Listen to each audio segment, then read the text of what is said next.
বান্দির বাচ্চা, মানুষের কাছে বিচার দিস না।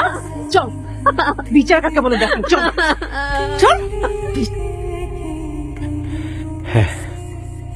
সব ঠিকঠাক? এই টনটনা ভাবে ডিউটি করতেছি, কিন্তু কিন্তু আবার কি? না স্যার, আপনি তো প্রায় সময় বাড়িতে থাকেন না, এদিকে বাড়িতে।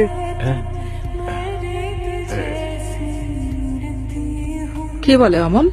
না, বাসায় একটা সিসিটিভি লাগানোর জন্য বললো। বাচ্চাটা কোথায়? ঘুমিয়ে গেছে। চিটং আসছি, ওর থেকে পোর্টে চলে আসবো। ঠিক আছে, ওকে। মর্নিং। কি হয়েছে মা তোমার? কি হয়েছে? বলো বাবাকে কি হয়েছে। কি হয়েছে আবার?